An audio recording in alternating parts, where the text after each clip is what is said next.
Right, this is a very, very seriously wrong statement. The real reason autism rates are up in the United States is because we finally realized they're just sick. Experts say the bulk of the increase stems from a growing awareness of, but we just finally just realized that they were there all the time. We just didn't even know they were there. That's not in my world.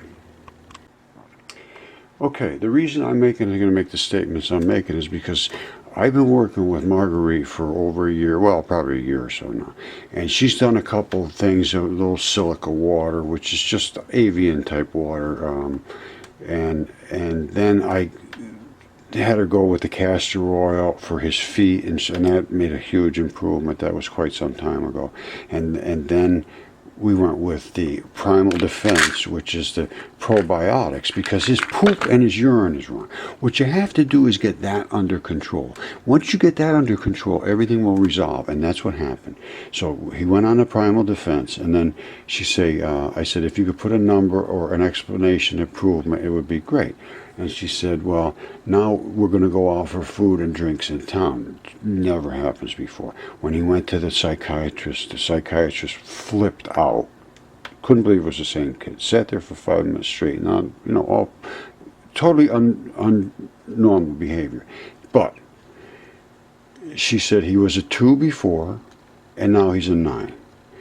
And I said, well, what would you put as the most likely cause of the improvement?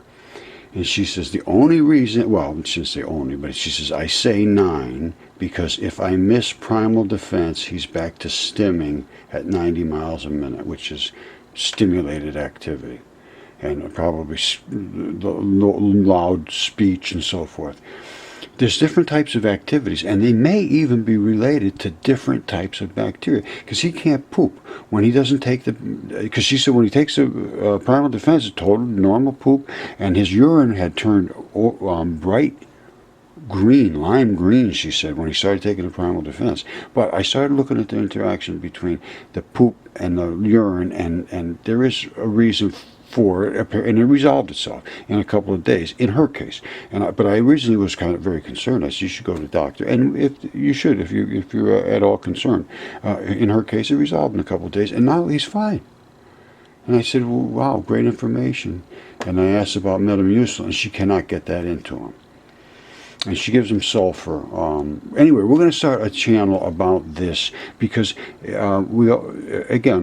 I don't know if I mentioned this or not, but I'm affiliated now with a university that does bacterial analysis on the food supply. They have 25 labs that are located in food service places where they have huge amounts of food, and they want to be sure what they're putting out doesn't kill people. And that's a huge responsibility. And they actually have 26 labs, actually. And one of them is they're going to put towards this database of all of these different organisms that we're going to start to collect. Well, here. I've got a couple here. These are the first 2 going in right here.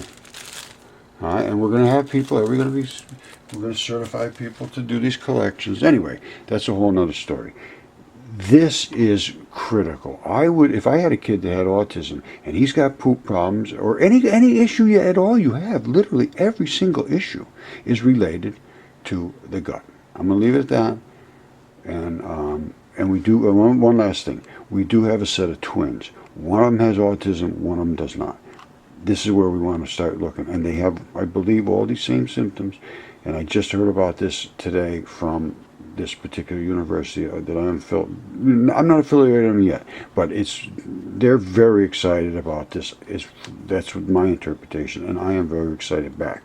So I hope you get excited too, and I hope it helps somebody. So God bless you all. We'll talk later.